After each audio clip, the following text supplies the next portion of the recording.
Bueno, bienvenidos a todos a este panel sobre oportunidades regionales en Sudamérica. Hablaremos un poco sobre lo que está pasando en algunos países de Sudamérica con respecto al bienestar de los animales acuáticos. Nuestras panelistas de hoy son expertas en el tema en Colombia, Ecuador y Perú y nos hablarán del panorama actual para estos animales. Algunos recordatorios para todos antes de empezar. La audiencia es silenciada al entrar al webinar y sus cámaras siempre estarán apagadas. Pueden agregar las preguntas para las panelistas durante la charla en la sección de Q&A de Zoom en la parte inferior de la aplicación o en el chat y nosotros estaremos pendientes. Cada sesión será grabada y compartida en vivo en Facebook Live. Y esperamos discusiones respetuosas y productivas y por ende tenemos tolerancia cero al acoso o a la discriminación de cualquier índole. Esta sesión tendrá una duración de 50 minutos para que lo tengan en cuenta y después de este panel tendremos una sesión final. Ahora le voy a dar la bienvenida a nuestras panelistas. Inés Nole es médica veterinaria y máster en biodiversidad y es fundadora de la ONG Runa Pacha en Perú. Laura Restrepo es coordinadora de comunicaciones de Colombia BEC, coordinadora de engagement de líderes de Climate Reality América Latina y cofundadora de la Fundación CIAP UMA Kiwe en Colombia. Y por último, Cristina Alarcón es ingeniera ambiental y es la coordinadora de relaciones corporativas en la Fundación Protección Animal Ecuador. Bienvenidas y tenemos muchas ganas de escuchar sus presentaciones. Entonces, Inés, si quieres empezar con tu presentación, compartir tu pantalla.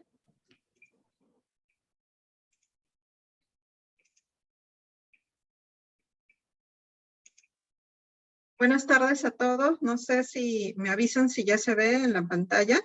Sí, perfecto. Sí, bueno, gracias por la presentación. Yo soy Inés, de Perú, soy médico veterinaria.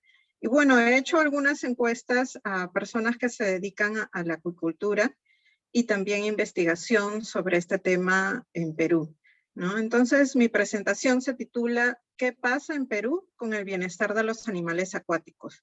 Como antecedentes, quiero comentarles que primero en Perú, pues estamos más o menos en pañales, no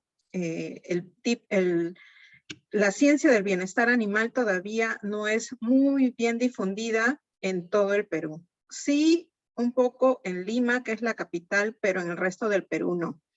Entonces, para comentarles también que recientemente en el año 2016 ha sido la primera ley de protección y bienestar animal. Ha sido la primera ley donde se ha incluido el término bienestar animal, pero incluso esta ley incluye a los animales vertebrados, más no a los que son cartilaginosos, ¿no? Como serían los animales acuáticos. Investigué sobre la legislatura peruana sobre animales acuáticos y en realidad no se los incluye, ¿no? Entonces, en ese tema, pues estamos muy deficientes. Sobre el Perú, pues somos un país que se encuentra próximo al mar. Entonces, los peces más consumidos son aquellos que están en mar, pero también se hace acuicultura en Perú. Incluso la ley de pesquería que tenemos acá en Perú se refieren a los peces como recursos pesqueros, ¿no? Son recursos, o sea, ni siquiera se habla de que son animales sintientes, o ni siquiera se los califica como animales, sino como recursos, ¿no? Y entre los más consumidos del litoral peruano, del mar del Pacífico, son la anchoveta, que en realidad son peces muy pequeños que no son de consumo humano o muy poco son consumidos por el ser humano, sino que son más que nada utilizados para hacer harina de pescado, que sería como un producto para la alimentación de animales de granja. Luego sí tenemos especies que son consumidas como el jurel y la caballa, que son pescados en el mar, ¿no? Esta es la única ley de pesquería, de pesca que tenemos en Perú. Y en realidad desde hace muchos años y se refieren a los peces como fuente de alimentación, recursos hidrobiológicos, se habla de la preservación del ambiente y la conservación de la biodiversidad. Sí se incluye, por ejemplo, temas de algunas especies de peces protegidas, ¿no?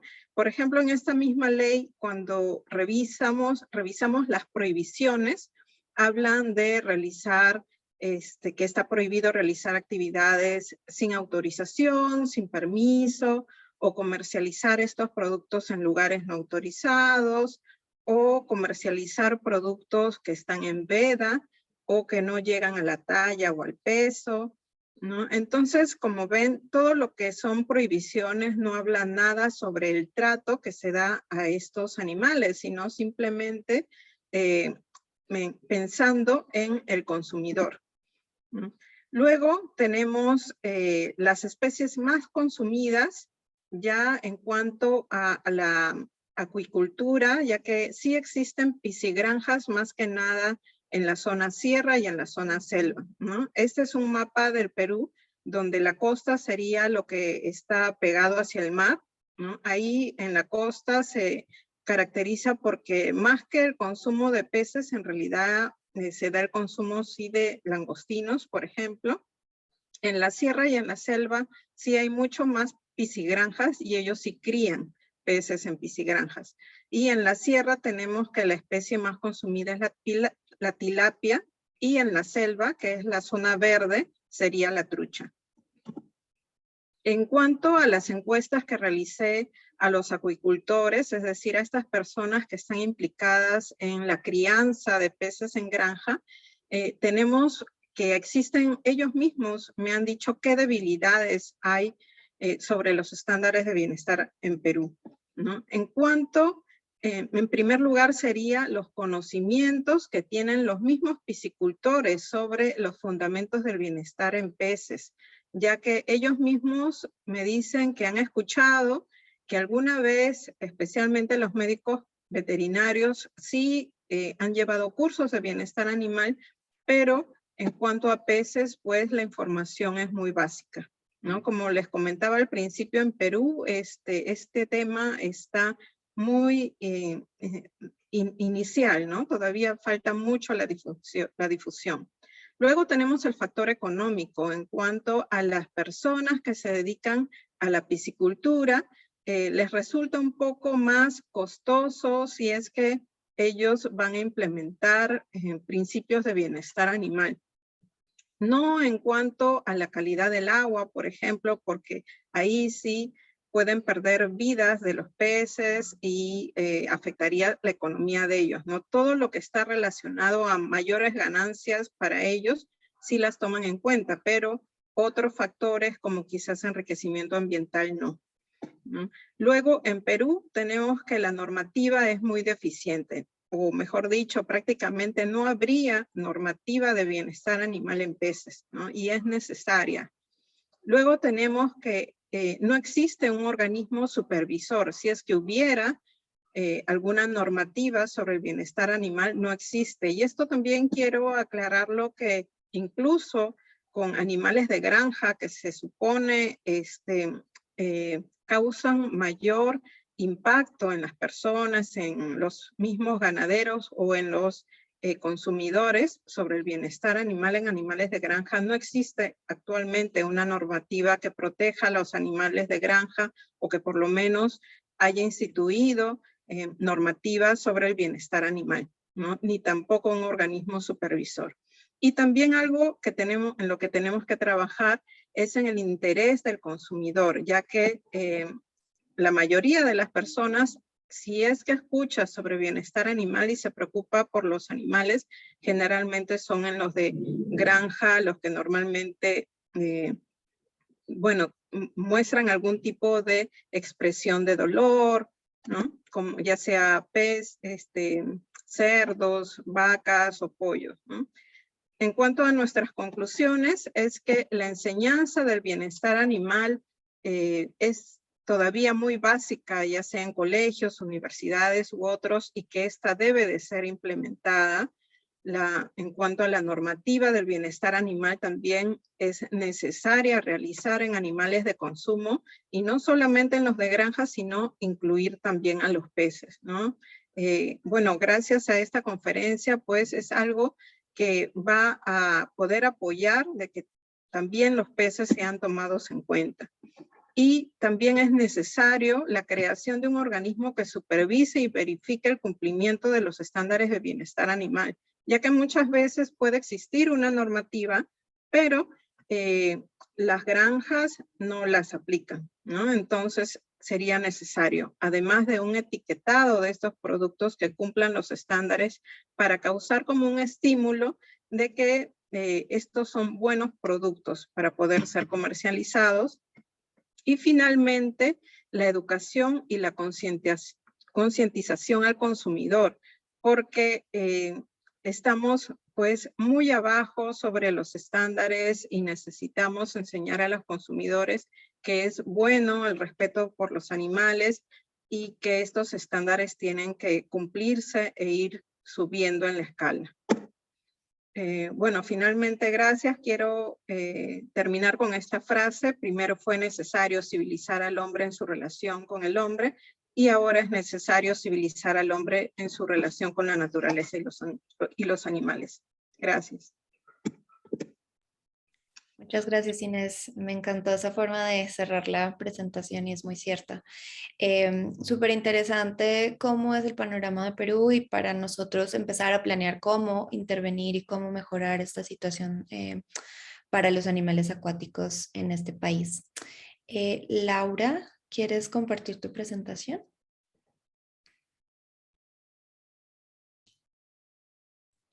Hola, sí. Dame un segundito y ya la comparto. Perfecto. Listo. Entonces, pues digamos que la primera parte voy a intentar hacer como un breve resumen desde la perspectiva de los objetivos de desarrollo sostenible, como para conocer un poquito el panorama sobre los océanos y sobre la vida marina en general, sobre lo de DS14, y después me voy a entrar un poquito en cómo está Colombia hoy en día. Entonces, pues primero, digamos que se ha registrado un aumento del 26% en la acidificación de los océanos desde la revolución industrial. Esto es súper importante cuando hablamos de, digamos, de bienestar animal, sobre todo por la pérdida de corales y de especies que implica esta acidificación.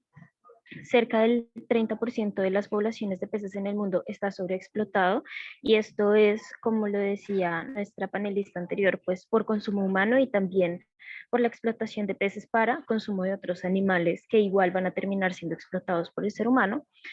Por cada kilómetro cuadrado de océanos hay un promedio de 13.000 trozos de desechos plásticos y pues creo que es bastante conocido por todos y por todas la cantidad de, digamos, de animales que sufren enfermedades relacionadas con el plástico en los océanos o digamos en general en las fuentes de agua. Y estos son unos datos generales sobre los océanos. El 75% de la superficie de la Tierra representa el 99% del espacio vital del planeta, 200.000 especies identificadas, pero las cifras pueden ser millones. Bueno, no me voy a quedar en estos datos. Muy relacionado también al consumo animal, pues y con la explotación de los medios naturales, no solo de los animales no humanos. El agua dulce contribuye a 75 indicadores de los objetivos de desarrollo sostenible y se estima que más o menos 4.000 millones de dólares anuales soportan como los servicios que ofrecen los ecosistemas oceánicos. Esto es una cifra bastante importante si hablamos en general de economía global. El 30% del dióxido de carbono es amortiguado en los océanos, en el agua, pero también en los corales, y ahí también, por ejemplo, vemos cómo el blanqueamiento de corales puede llegar a afectar peces. 3.000 millones dependen de la biodiversidad marina y costera, no solo por explotación para consumo, sino también por turismo y servicios ecosistémicos culturales. Más de 3 billones de dólares es el valor de mercado de los recursos de las industrias marinas y costeras. Esto representa un 5% del PIB mundial, que digamos, esto no necesariamente está relacionado con el bienestar de los animales, pero sí me interesa señalar como estos datos porque influyen en la percepción que tiene la gente sobre lo que puede llegar a ser el bienestar de los animales no humanos que residen, digamos, en la vida submarina.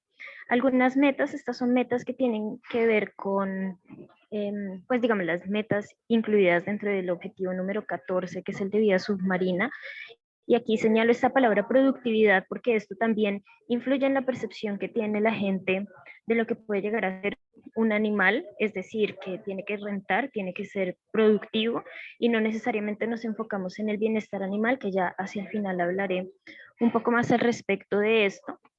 Sin embargo, sí me gusta reconocer acá que los ecosistemas marinos y costeros pues necesitan ser fortalecidos, se necesita fortalecer su resiliencia, se necesitan adoptar medidas para restaurarlos y para restablecer la salud, no solo de los océanos, sino de los animales. Y esto de la productividad siempre para mí es algo pues bastante cuestionable. Conservar al menos del 10% de las zonas costeras y marinas como zonas de reserva es muy importante. Sin embargo, creo que la lógica no debería ser, digamos, no la lógica que está detrás de las razones principales, sino que también deberíamos enfocarnos mucho en los ecosistemas en los que realmente pues estamos viendo una mayor explotación. Eso también incluye, por ejemplo, el cultivo de peces, que para nada tiene que ver con bienestar animal. Y también esto que tiene que ver con prohibir formas de subvención, y esto no solo implica como prohibirle a los pequeños productores, sino también regular la forma y la capacidad en la que están produciendo industrias de pronto un poco más grandes y que puede que estén reglamentadas, pero que tampoco se aseguran del bienestar animal y que digamos viene mucho desde la lógica que manejamos en Colombia BEC, y es que no necesariamente tenemos que hablar sobre explotación animal para hablar de bienestar, porque entonces empezamos a hablar es de otra cosa y no necesariamente de bienestar animal. Ya adentrándome un poquito en las cifras colombianas, estos son los indicadores. Colombia en la región presenta un rezago bastante crítico con respecto al cumplimiento de los indicadores dentro de este Objetivo de Desarrollo Sostenible número 14. Esto quiere decir que está muy atrás con respecto a América Latina, y América Latina de por sí ya está rezagada con respecto a otras áreas del mundo. Y además de esto, pues ha presentado un avance moderado, es decir, el crecimiento que tienen los indicadores dentro de este Objetivo de Desarrollo Sostenible no nos indica que muy probablemente no vaya a cumplir con las metas que tiene este objetivo. Aquí vemos alguna de estas. Entonces,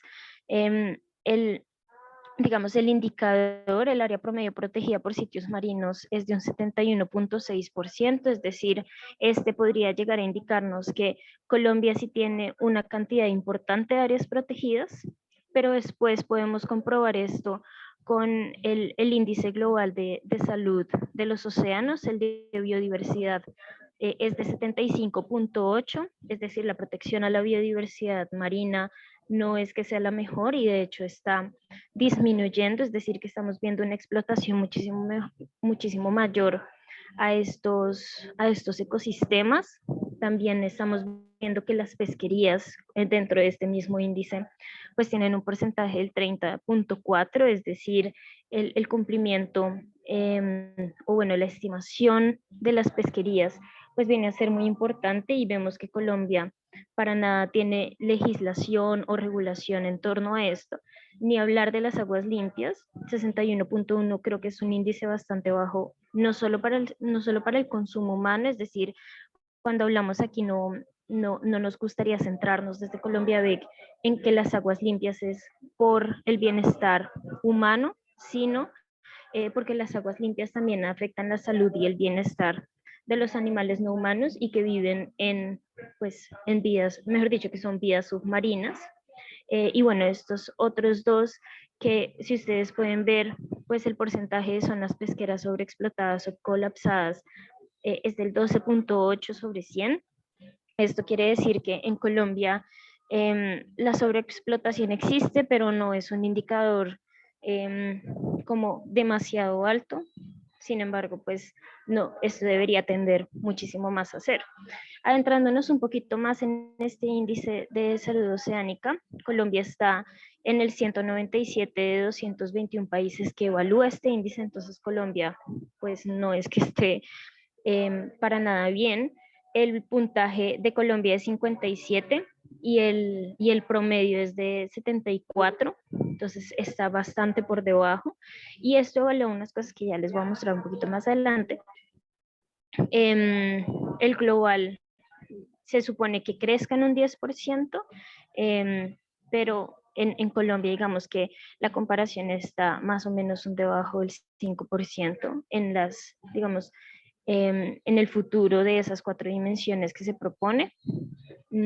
Estos son las metas que tiene este índice. Ustedes pueden ingresar a la página. Si me detengo en cada uno de estos, no voy a terminar en los 10 minutos que me dieron. Entonces, esta evaluación de metas es muy importante. Como vemos, Colombia está bastante mal en lo que tiene que ver con productos naturales que puedan o que estén respetando la salud de los océanos. Vemos también que está muy por debajo el de la provisión de comida y también está muy por debajo lo que tiene que ver con turismo y recreación.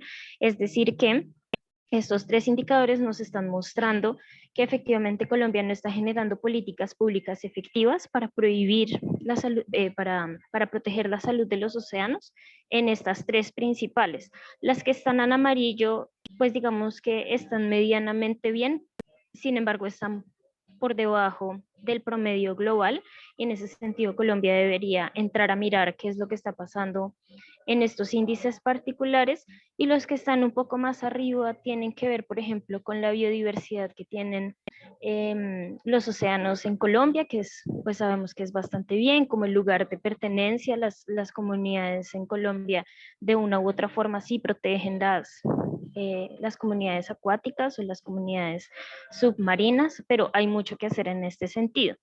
Y aquí vemos, por ejemplo, cómo ha ido migrando Colombia anualmente. Vemos, por ejemplo, que en general se mantienen, excepto en el de productos naturales, que si vemos en 2019, es decir, a medida que pasa el tiempo, el índice ha ido desmejorando un montón. Y vemos que el único en el que Colombia está por encima del promedio global es el de sentido de pertenencia al lugar, pero el resto está por debajo o muy por debajo de ese promedio global.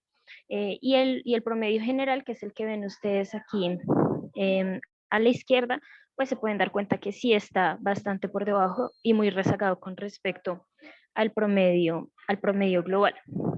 Adentrándonos ya un poquito más como a las especies particulares de especies que tienen que ver con los Andes particularmente y en aguas dulces. Casi un tercio del total de especies de agua dulce evaluadas en la lista roja, que este es un índice que salió en 2019, ha sido clasificado bajo alguna categoría de amenaza de extinción para los Andes tropicales. Esto incluye Bolivia, Perú y Ecuador y Colombia. Y también el Chocó colombiano y el noreste ecuatoriano. La cifra es del 17.5, es decir, 638 especies endémicas con información suficiente para su información. De estas, 3 de ellas se encuentran posiblemente extintas, que son el pez graso de Tota y 2 especies de libélulas, Heteragrion peregrinum y Palaenema edmondi, que son especies que están no necesariamente dentro del agua, sino que son pues especies que se encuentran en estos espacios de vida submarina. Este es un documento que les recomiendo un montón leer, que les recomiendo profundizar. Esta lista roja da como un panorama bastante grande sobre los Andes tropicales. Y después tenemos el libro rojo de peces marinos en Colombia, que este es de 2017 y que fue trabajado por Invemar, que es como una de las instituciones más importantes en Colombia que regula todo lo que tiene que ver con agua, el Ministerio de Ambiente, y hay uno nuevo que salió en 2019 que lo hizo también la Universidad de Antioquia, que también les recomiendo revisar. Los resultados del último libro, no de este que está aquí en pantalla, sino del último, nos muestran que hay 5 56 especies amenazadas, 6 en peligro crítico, 7 en peligro, 43 vulnerables. Y entre los peces cartilaginosos resultaron 10 especies de tiburones amenazadas y 6 de rayas, 11 especies más son casi amenazadas, y 7 quedaron como datos insuficientes. Entre los peces óseos, 40 especies resultaron en alguna categoría de amenaza, 14 están casi amenazadas y 18 tienen datos insuficientes. Aquí en Colombia, particularmente, la principal amenaza es la sobrepesca y el uso de artes no reglamentarias, con el agravante de que algunas son explotadas para distribución restringida o muy fragmentada, o, por ejemplo, lo que pasa aquí y a lo que hace referencia esto otro que es que dependen para completar su ciclo de vida, como lagunas, manglares y otros ecosistemas, es que se pescan digamos, en etapas en las que depende su crecimiento o su mantenimiento, es decir, se están pescando peces muy jóvenes o cuando están en época de apareamiento. Entonces es importante que esto se tenga en cuenta para la política pública colombiana. La política pública colombiana en términos de protección marina o de ecosistemas submarinos, pues es bastante pobre. Y aquí, pues digamos, esto es World Wide Foundation, que es a nivel global, pero propone como estas 6 acciones prioritarias que incluyen acelerar la implementación de caudales ecológicos, es decir, mantener caudales que aseguren la vida de los ecosistemas, mejorar la calidad del agua, proteger y restaurar hábitats críticos para la biodiversidad, el uso sostenible de recursos hidrológicos, prevenir las especies exóticas invasoras, que aquí en Colombia es particularmente preocupante la explotación y digamos la venta de especies ilegales sacadas de sus territorios. Ese es un gran problema aquí en Colombia y en Brasil. Y proteger y restaurar la conectividad fluvial, que aquí en Colombia también es muy importante. Y ya para cerrar, pues me gustaría solo decir que estos datos y en general la política pública no está orientada al bienestar animal. El bienestar animal se refleja en un animal sano, que esté bien alimentado, que pueda expresar sus formas innatas, que no sufra de ansiedad, que no sufra de dolor, que pueda estar en ambientes en donde pueda ser el animal que necesita ser, y esto generalmente no pasa cuando tenemos ecosistemas estresados por explotación minera, por explotación de recursos animales y naturales. Entonces es importante que la política pública también se oriente a ese bienestar animal, de que el animal es digno de tener un ambiente digno y de vivir. Y eso sería todo por hoy. Muchísimas gracias, Laura. Me encantó el enfoque que le diste a la presentación hablando de las metas de sustentabilidad. Creo que es súper importante que el bienestar animal siempre esté incluido en el contexto también de conservación y todos los demás aspectos que la pesca y la acuicultura afectan en la sociedad. Seguimos con Cristina. ¿Quieres compartir tu pantalla?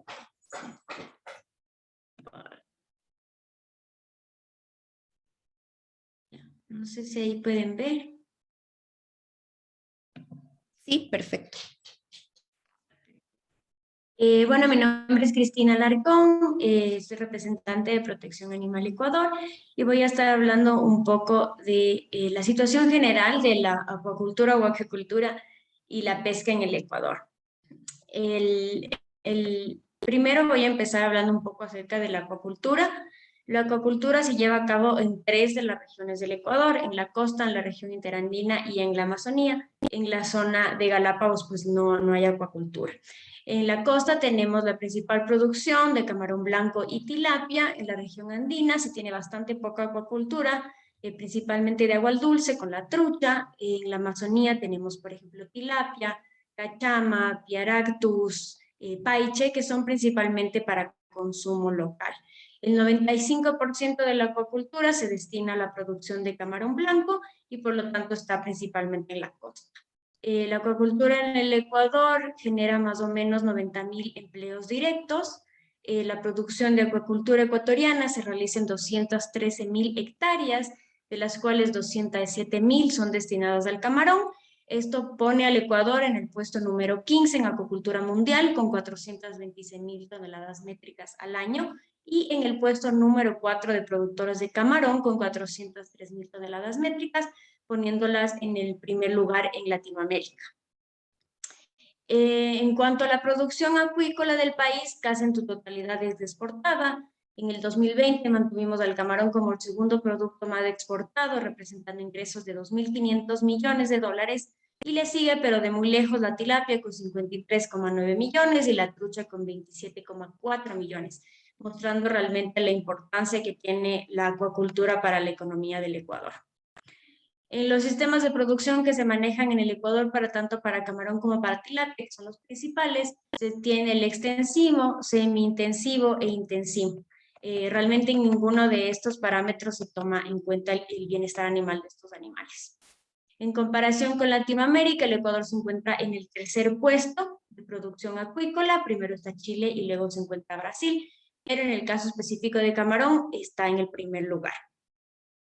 Siguiendo luego a la pesca, podemos separar a la pesca en el Ecuador en pesca industrial y en la pesca artesanal. En la pesca industrial, más o menos el Ecuador cuenta con 270 embarcaciones, de las cuales 116 son atuneras. Las exportaciones pesqueras del Ecuador sumaron 417,97 millones de dólares en el primer trimestre de este año, y en la pesca artesanal se cuenta con más o menos 19.000 embarcaciones. En cuanto a la pesca artesanal, se la puede dividir en dos: la pesca artesanal a nivel de continente y a nivel de Galápagos, ya que en Galápagos se encuentra con reglas completamente distintas que las que manejamos en continente. En pesca artesanal continente podemos formar tres, que son la pesca de recolección, que incluye, por ejemplo, a mariscadores del área, que se encargan de recolectar conchas, cangrejos, almejas, mejillones, pulpos, langosta, camarón, jaivas. Larveros, hembras ovadas, camarón y larvas de camarón. Existen periodos de veda también para tratar de regular el tema de la sobrepesca, y principalmente esta actividad es de mujeres, por lo que se trata un poco de promover esta actividad en las mujeres. En la pesca artesanal costera, en cambio, se emplean embarcaciones y artes que permitan la pesca en mar afuera, capturando principalmente demersales y pelágicos. Y en la pesca artesanal ya oceánica, en cambio, que se opera a mar abierto, ya se usa el apoyo de buques nodrizas. Existen más o menos 138 puertos o caletas pesqueras, más o menos 58.000 pescadores artesanales que se dedican a la pesca artesanal oceánica. Y según el Instituto Nacional de Pesca, se estima que en total en estos embarques en promedio alcanzan entre las 30.000 y 70.000 toneladas métricas al año, de las cuales 63.000 corresponden a pelágicos, el 29% a peces demersales, el 9% a tiburones y el 9% restante a otras especies. Cabe recalcar que la pesca de tiburón dirigida en el Ecuador está prohibida, sin embargo tenemos regulada la pesca incidental, y entonces esto realmente nos da un valor alto de pesca de tiburón. La pesca artesanal de Galápagos, como les dije, ya existen normas diferentes que las de acá en continente, y esta pesca se realiza principalmente en la reserva marina como tal y en su zona de amortiguamiento, que son 40 millas marinas, en la cual participan aproximadamente 1.000 pescadores que emplean 377 embarcaciones según un registro del año 2000. Esta actividad es regulada por el Parque Nacional Galápagos y solo se permite pesca artesanal, más no la industrial. De los que principales, no quisiera llamarles productos, pero principales animales que se pescan, digamos, está el pepino de mar. El pepino de mar estuvo en un tiempo de veda durante 6 años debido a su sobreexplotación, y este 12 de julio se abrió nuevamente la pesca. Durante un periodo de 60 días se estableció una cuota de captura de 600.000 pepinos, con una talla mínima de 20 centímetros de largo. Esta pesca se dio ya en el 2021 y ya tuvo su cese. Esto se tiene que evaluar el próximo año para ver el monitoreo de población, el análisis de los datos, para ver si nuevamente se realiza una veda o si se va a volver nuevamente a permitir su pesca.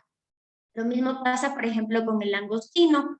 En el langostino están prohibidas las pescas, por ejemplo, de las hembras ovadas y el desembarque de las hembras con los pleópodos cortados, y se permiten únicamente ciertas artes de pesca, por ejemplo, baraja hawaiana, el buceo con juca, buceo a pulmón, y se requiere un permiso también. Hay un periodo de captura que va entre el 1 de marzo hasta que empieza el periodo del pepino de mar.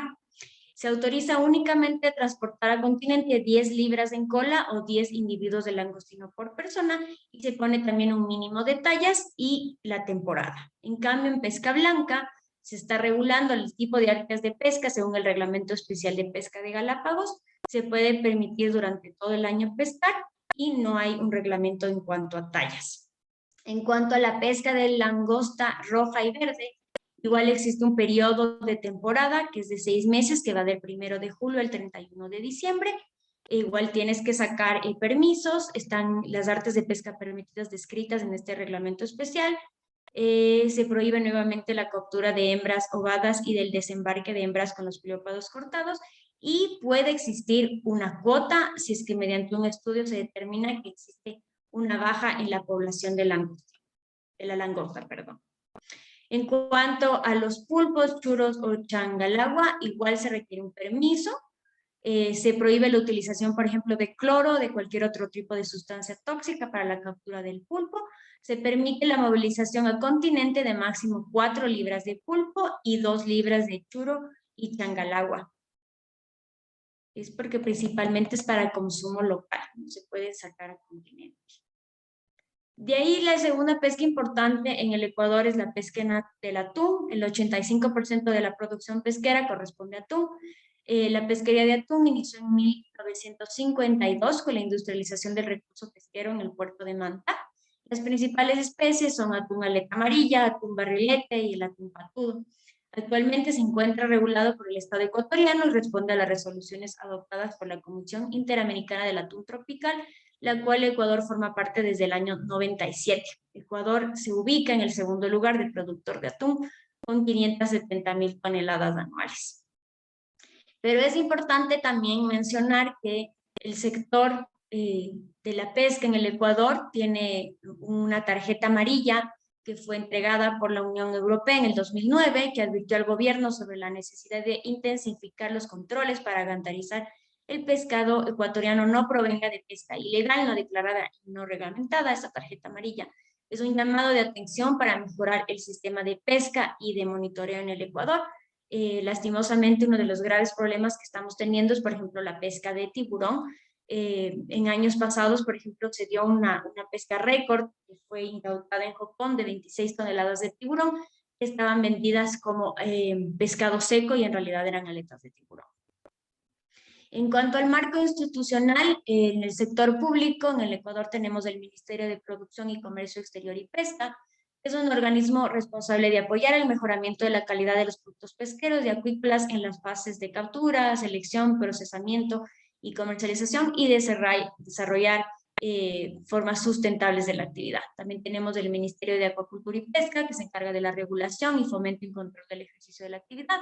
La Subsecretaría de Recursos Pesqueros, que igual se encarga de hacer cumplir las leyes y reglamentos del sector y programar, hacer planes y programas del desarrollo pesquero. Tenemos la Dirección General de Pesca y el Instituto Nacional de Pesca, que se encarga de la investigación. Y en cuanto al sector privado, pues hay un número de cámaras nacionales, de asociaciones del grupo pesquero. Otros actores importantes es el Ministerio de Ambiente, que se encarga de la regulación de la gestión ambiental, el Ministerio de Transporte y Obras Públicas, la Subsecretaría de Calidad e Inocuidad, el Instituto Nacional de Pesca. En cuanto al marco legal, tenemos estas leyes relevantes, empezando por la Constitución, la Ley de Pesca y Desarrollo Pesquero, la Ley Orgánica para el Desarrollo de la Acuicultura y Pesca, la Ley Orgánica de Régimen Especial de la Provincia de Galápagos y la Ley Orgánica de Ambiente. Voy a mencionar únicamente artículos de la Constitución, ya que la Constitución es realmente la única que menciona ciertos aspectos que se pueden relacionar con el bienestar de los animales acuáticos. Tenemos el artículo 57, donde se habla que se debe conservar y promover prácticas de manejo de la biodiversidad y de su entorno natural. El Estado establecerá y ejecutará programas con la participación de la comunidad para asegurar la conservación y utilización sustentable de la biodiversidad. En el artículo 287 menciona, en el numeral 7, precautelar que los animales destinados a la alimentación humana estén sanos y sean criados en un entorno saludable. En el artículo 71, este es el famoso artículo que le brinda derechos a la naturaleza en el Ecuador, y este habla que la naturaleza o Pachamama, donde se reproduce y realiza la vida, tiene derecho a que se respete integralmente su existencia y el mantenimiento y regeneración de sus ciclos vitales, estructuras, funciones y procesos evolutivos. Toda persona, comunidad, pueblo, nacionalidad podrá exigir a la autoridad pública el cumplimiento de los derechos de la naturaleza para aplicar e interpretar estos derechos. Se observarán los principios establecidos por la Constitución del Ecuador. Si bien todo esto suena pues muy bonito en papel, todavía realmente no hemos visto muy en marcha el que se usen los derechos de la naturaleza, en especial para animales. No se tiene muy en claro si estos derechos abarca al tema de animal. Se habla un poco más sobre el tema de bienestar animal en animales destinados a compañía. Se está empezando un poco a hablar el tema de bienestar en animales destinados a consumo, pero en tema de granjas. Más no existe todavía el discurso ni se ha empezado a hablar sobre el tema de bienestar animal en animales acuáticos. Se hablan temas de conservación principalmente, ya que Galápagos está en nuestro territorio y pues, Galápagos es un semillero y un importante lugar para la fauna marina, pero realmente falta mucho monitoreo. Hay muchas leyes, pero realmente no se las cumplen. Falta realmente este tema del monitoreo, por lo cual nos dieron la tarjeta amarilla. Y pues para hablar de algo que se está tratando en estos últimos momentos, se está hablando sobre una ampliación de la Reserva Marina de Galápagos. Si bien en la COP26 lo mencionó el presidente Guillermo Lasso, si bien no es la cantidad que se proponía desde sociedad civil, que eran 200.000 millas náuticas, él propone 60.000, de las cuales apenas 30.000 de ellas estaría prohibida en su totalidad la pesca. Si bien es un paso, todavía no es lo que deseábamos. Esto sería con un canje de deuda que, según mencionó el presidente, pues sería el canje de deuda más grande en la historia, y estamos igual atentos a ver qué es lo que pasaría con esta ampliación, porque también sería de mucha protección para la fauna marina. Les agradezco mucho. Hay muchas cosas más que hablar en el Ecuador, porque como ven es bastante importante el tema de fauna marina para este país, pero pues para empezar con una introducción. Muchas gracias. Muchísimas gracias, Cris. Y sí, definitivamente Ecuador es un líder en la parte de pesca y acuicultura en el mundo. Entonces, cualquier campaña o política que como activistas intentemos crear, pues definitivamente tenemos que tomar en cuenta a Ecuador en su planeación. Tenemos algunas preguntitas y aún tenemos algunos minutos, entonces se las voy a proponer. Si quieren, Laura e Inés pueden poner su cámara de nuevo. La primera es para todas, entonces la que quiera responder, adelante. ¿Cómo se puede cambiar la percepción cultural de los animales para afectar la política y los métodos de conservación? ¿Y creen que se podría aplicar aspectos culturales de los pueblos nativos de Sudamérica en este tipo de políticas?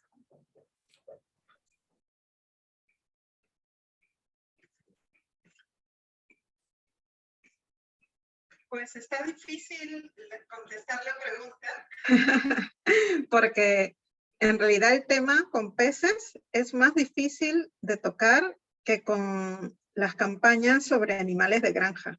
Y como les comentaba, en Perú ni siquiera tenemos buena normativa para los animales de granja, ¿no? Que son los que tienen un poco más de contacto con las personas.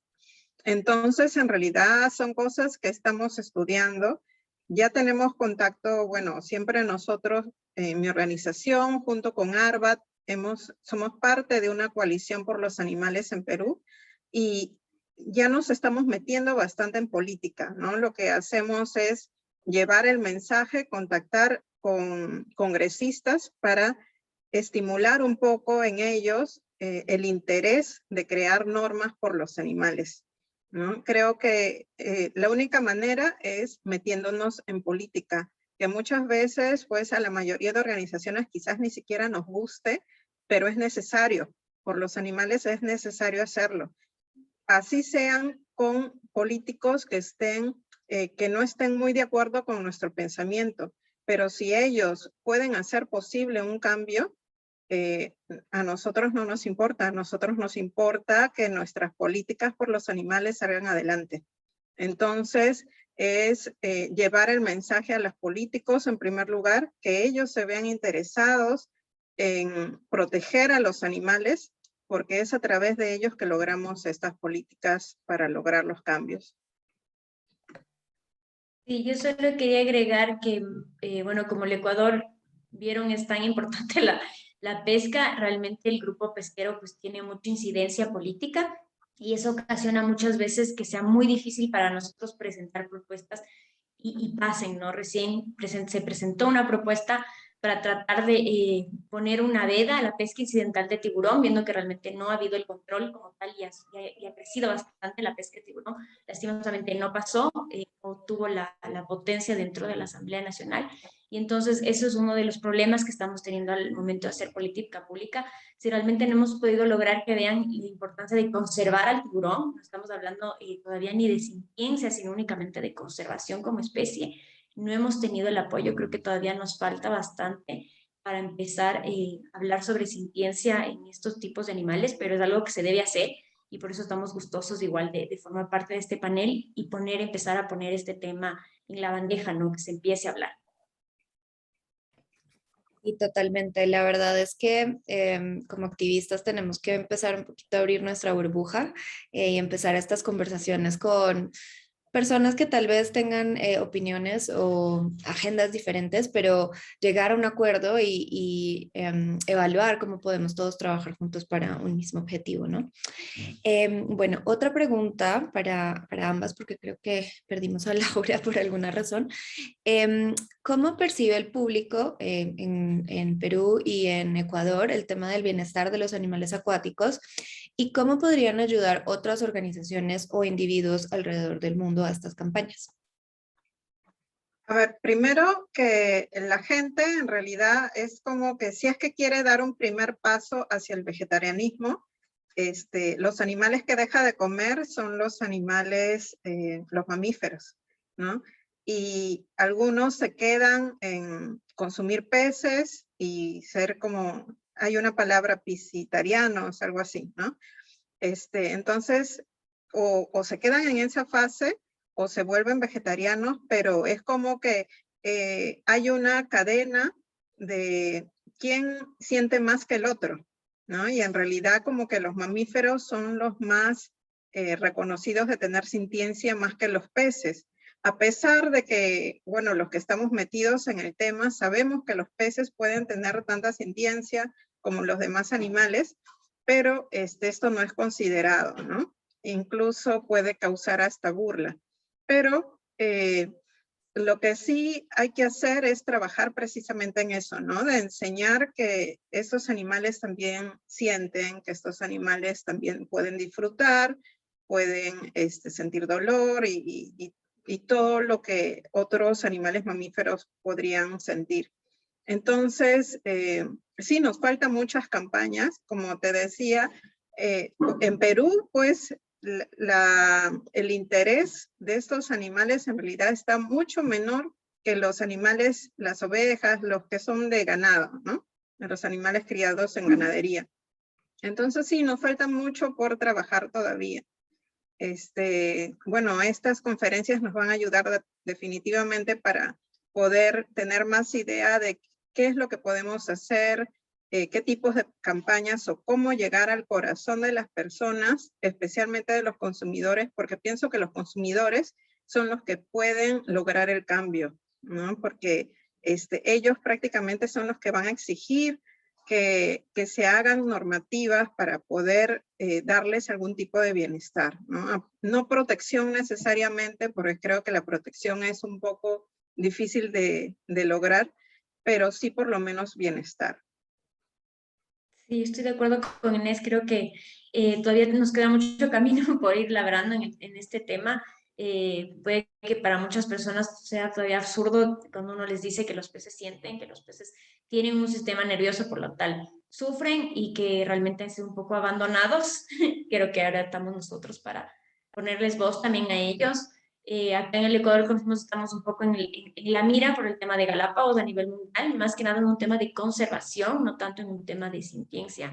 Y se han realizado un poco de campañas más, como les mencionaba, a favor del tiburón, a favor de no consumas, por ejemplo, en el tema del atún, te venden atún y de alba te están vendiendo tiburón. Por ejemplo, hay estudios ya genéticos que se han realizado donde ocurre esto.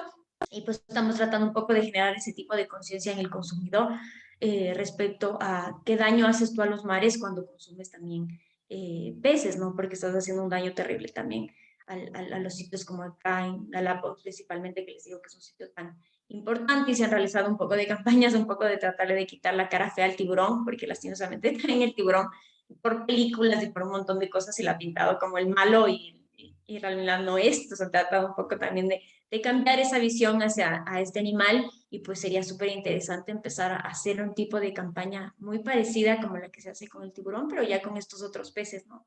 Que también sienten. Totalmente, sí, realmente es una lástima la percepción pública que tienen las personas sobre el tiburón, a pesar de que pues, son especies tan importantes en los ecosistemas marinos. Pero sí, bueno, creo que también es nuestro trabajo empezar a generar esas campañas de concientización con el público. Pues lastimosamente se nos acabó el tiempo, pero muchísimas gracias a Inés y a Cris y a Laura, que la perdimos, no sé por qué, pero les agradezco mucho a las tres por sus excelentes presentaciones. Aprendimos muchísimo sobre la región y creo que realmente es una región que debemos priorizar como movimiento. Entonces seguramente trabajaremos muy de la mano para liderar este movimiento por los animales acuáticos juntas. Pues ya este sería la penúltima charla del día, entonces voy a cambiar otra vez a inglés para dar las instrucciones.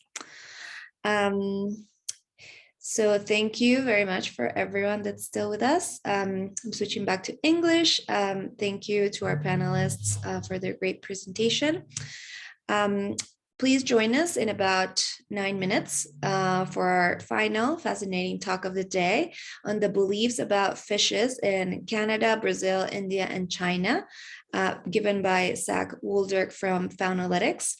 And thank you everyone for staying with us. Please take a little break, stretch, get a hot beverage, and yeah, get some energy for the final talk. Thank you all and see you in a bit.